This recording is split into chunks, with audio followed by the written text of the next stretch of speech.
Por que a simples ideia de passar pela porta da frente da sua casa parece cada vez mais exaustiva? Por que a nossa sociedade, que é a mais conectada de toda a história humana, gerou uma geração inteira que prefere viver trancada entre quatro paredes?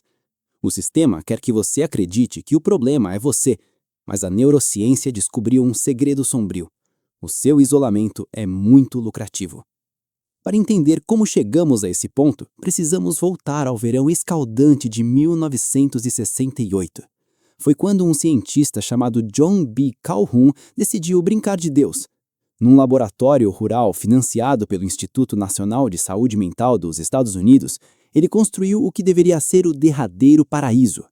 O projeto, colossal na sua ambição, ficou conhecido nos anais da ciência como Universo 25. A premissa era tão fascinante quanto perturbadora: erguer uma verdadeira utopia, um paraíso absoluto e indestrutível para ratos. A estrutura era uma maravilha da engenharia comportamental. Os animais dispunham de comida infinita, água perfeitamente cristalina, um clima controlado milimetricamente para o máximo conforto, ninhos espaçosos e limpos e, o mais importante de tudo, a total ausência de predadores. O frio, a fome, as doenças e a morte violenta tinham sido erradicados. O Universo 25 era o fim definitivo da brutalidade darwiniana e da implacável luta pela sobrevivência. Tudo o que os ratos precisavam de fazer até o fim dos seus dias era viver pacificamente e reproduzir-se. Nos primeiros meses, a população explodiu como previsto. O paraíso parecia funcionar na perfeição.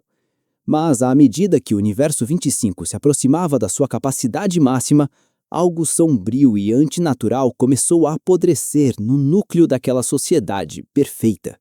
Sem o desafio da sobrevivência, sem um propósito pelo qual lutar ou um instinto a satisfazer, a estrutura social dos ratos colapsou de forma grotesca. Calhoun prinou este fenômeno aterrador de dreno comportamental.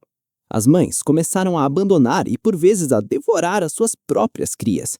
Grupos de machos sem território para defender tornaram-se hiperagressivos e atacavam-se sem qualquer motivo aparente.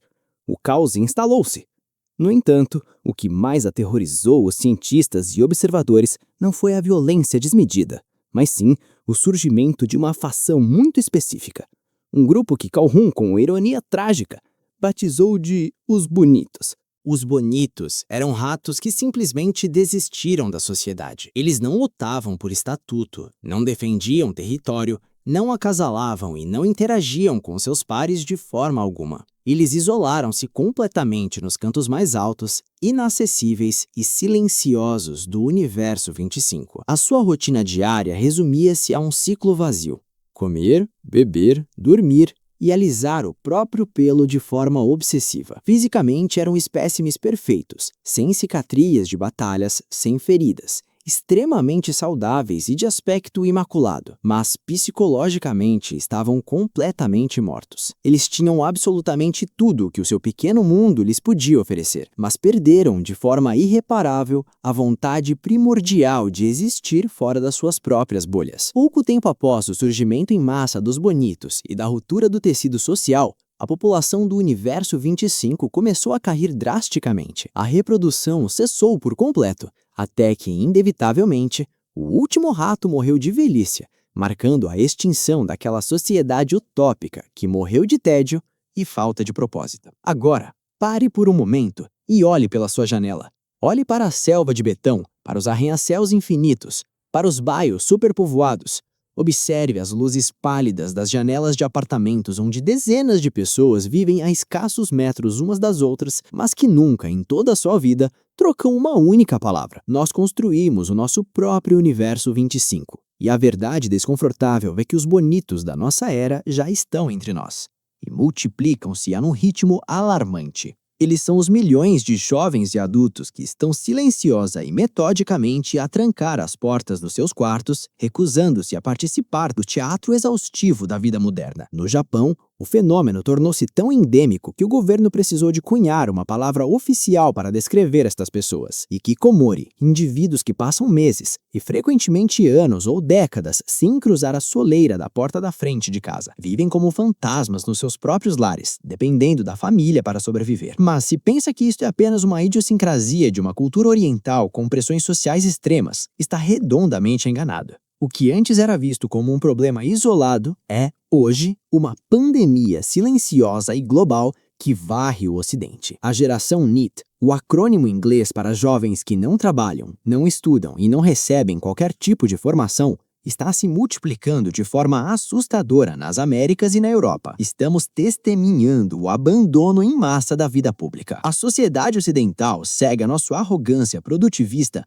gosta de olhar para estas pessoas e rotulá-las de preguiçosas, fracas, desajustadas ou perdedoras. Mas a ciência de ponta pinta um quadro muito mais complexo e assustador. O que está acontecendo à escala global não é uma falha de caráter ou uma epidemia de preguiça. É uma resposta biológica profunda e primitiva a um mundo que enlouqueceu por completo. Para compreendermos verdadeiramente por que razão o cérebro humano está forçando milhões de indivíduos a isolarem-se, precisamos de abandonar o julgamento moral e olhar para os dados frios dos laboratórios modernos de neurociência. O Dr. Matthew Lieberman, um dos mais proeminentes investigadores de neurociência cognitiva da Universidade da Califórnia, conduziu um estudo revolucionário que alterou para sempre a forma como a medicina moderna entende a dor. Lieberman e a sua equipe colocaram voluntários dentro de avançadas máquinas de ressonância magnética funcional. Uma vez lá dentro, submeteram os pacientes a um jogo simples de computador desenhado especificamente para induzir sentimentos de rejeição social, exclusão deliberada e julgamento. Os voluntários foram levados a acreditar que outros jogadores os estavam a excluir ativamente da interação. Os resultados dos exames de imagem cerebral não deixaram margem para dúvidas e deixaram a comunidade científica perplexa. A dor social, a humilhação, o constrangimento, a pressão esmagadora de não pertencer e a rejeição acende e ativa exatamente a mesma região do cérebro que a dor física extrema, o córtex cingulado anterior dorsal. Pare um segundo para processar a gravidade dessa descoberta. Isso significa que, para a parte mais primitiva e instintiva do seu cérebro, suportar a pressão invisível, mas constante da sociedade moderna causa danos reais.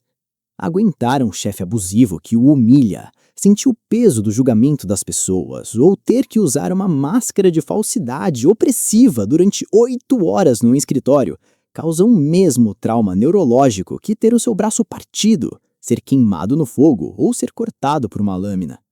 O seu cérebro não diferencia a dor física da dor social. Para ele, ambas são ameaças letais. Portanto, quando uma pessoa se isola no quarto, apaga as luzes e evita freneticamente o mundo exterior, ela não está sendo movida pela preguiça. Ela está obedecendo cegamente a um instinto básico, incrustado no nosso DNA há milhões de anos: a sobrevivência. O seu próprio corpo, num ato de autopreservação desesperada, tranca a pessoa em casa para evitar o que ele interpreta como um espancamento mental diário e ininterrupto. O cenário torna-se ainda mais perturbador quando analisamos como o corpo humano processa a brutalidade da rotina moderna. O Dr. Stephen Porges, um psiquiatra e investigador de renome internacional, desenvolveu a agora famosa teoria polivagal. Esta teoria inovadora explica que o nosso sistema nervoso autônomo, ou piloto automático do nosso corpo, possui 3 estados fundamentais de operação, moldados por milênios de evolução. O primeiro é o estado de segurança e conexão social. É aqui que estamos relaxados, criativos e prontos para conexões humanas genuínas. O segundo é o estado de luta ou fuga ativado pelo sistema nervoso simpático.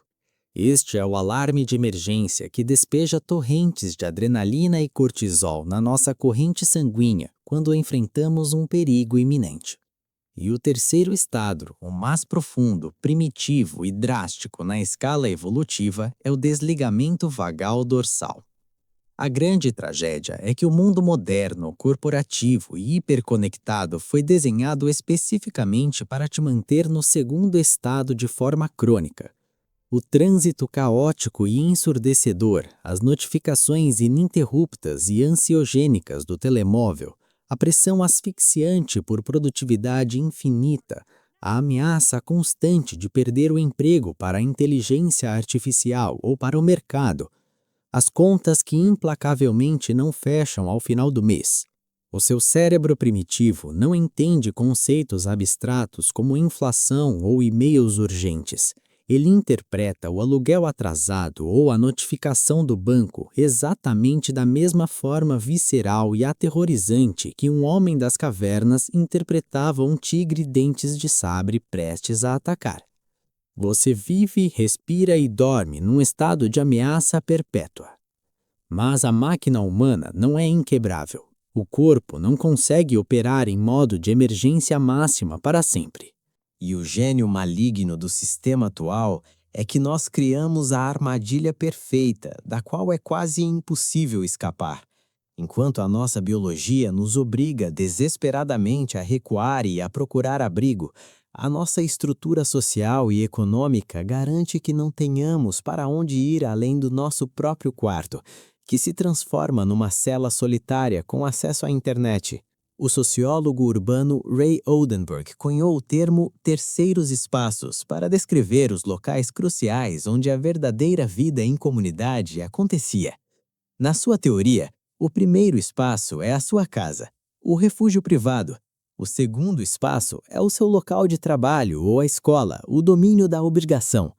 A reclusão extrema moderna não é um sintoma de preguiça de uma geração mimada. É o estrondoso atestado de falência da nossa sociedade. É a prova irrefutável de que o nosso universo 25 está em colapso.